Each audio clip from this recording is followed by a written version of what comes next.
what are the health impacts from tunnels such as the NorthConnect and the WestConnect?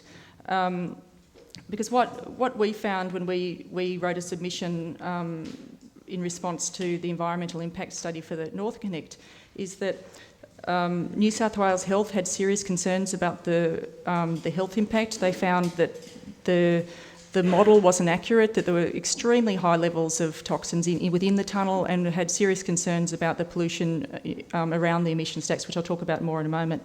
The Environmental Protection Authority found that the modelling that was used to estimate pollution was seriously flawed, partly in the amount of cars that were going through, and particularly trucks. What we do know is that these roadways are designed to reduce the amount of trucks on the road.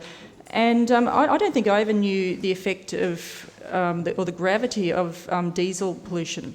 So one of the issues, I think we can say quite fairly, that in recent years, in the last, say, particularly 5 years or so, there's been really good improvements in the way cars are designed and the way the environmental emission systems are built in cars. So there's a fraction of the pollutants that they used to have in cars. So new cars are actually reasonably quite good. Diesel engines, however, are extremely toxic. They release all engines release toxins, but diesel engines release particles of various sizes, and really small particles less than 2.5 microns are actually carcinogenic. So the World Health Organization has said clearly that vehicle emissions, particularly diesel emissions, are highly carcinogenic. They embed deeply into your lungs as you breathe in. Some of the other particles get into your bloodstream. They cause clots and can contribute to heart disease. So they're really, really toxic. And they build up. There's no safe level. We know now that there's plenty of research to show that there's no safe level.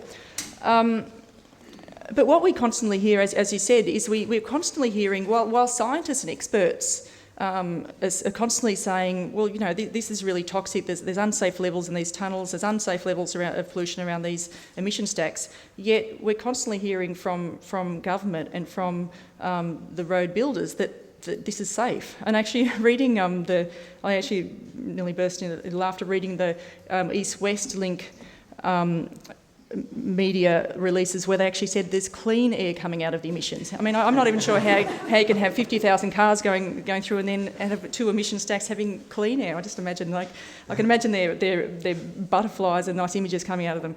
But I guess that's part of the strategy. I'm not really going to talk about strategy. I really just want to talk about pollution. But one of the similarities with all of the tunnels is the same strategies, that we're not being told accurate information. There's no transparency, and importantly that we've been misled by saying there's clean air coming out of tunnels.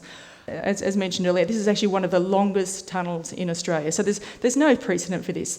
If you read the WestConnect website, it talks about some of the other tunnels, like the Cross City Tunnel. This is not comparable. I mean, 9+ kilometres of tunnel is that creates an incredible amount of toxic pollution. Particularly, as I was coming here today, actually was behind an old Jeep that was spewing out diesel emissions. Which so a couple of those in a tunnel that long, it actually reduces visibility.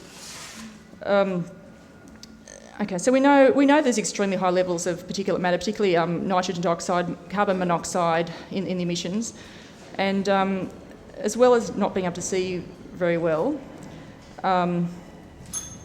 Oh, really already? No. Okay, it's a false alarm. Okay, so my talk's not very long.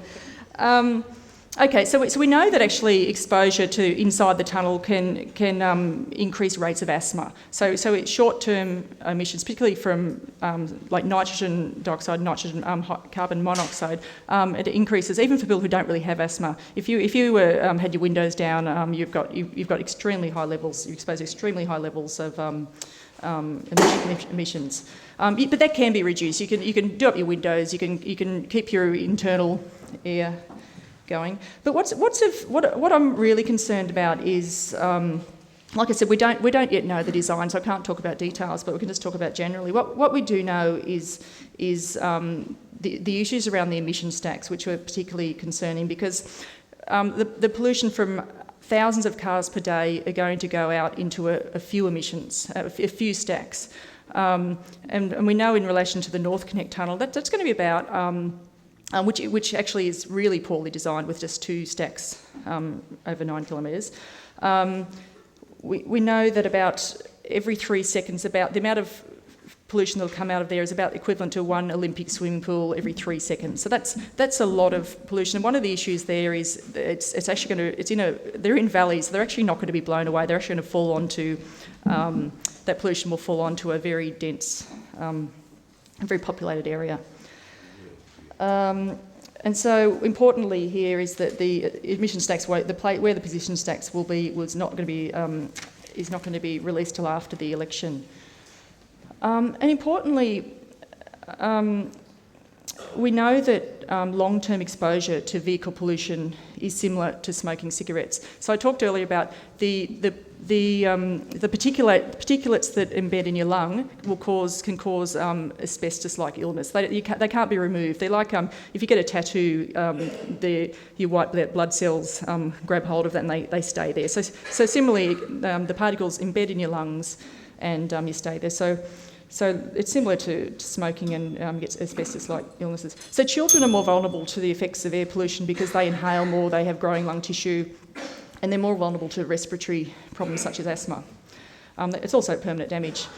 There's also a link between the increased rates of autism and exposure to traffic pollution. So, especially during pregnancy and the first year of life for babies, living near the highest exposure of air pollution, kids have 3 times the higher rate of autism. I'm going to say really quickly now.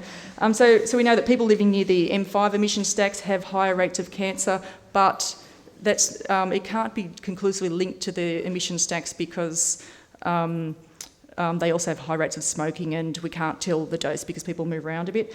And I'll just say really quickly, so what might be some of the solutions? So New South Wales Health, the Environmental Impact Authority and the Institute of Air Pollution have all said that that these tunnels have unacceptable levels of pollution onto the community. What can we do?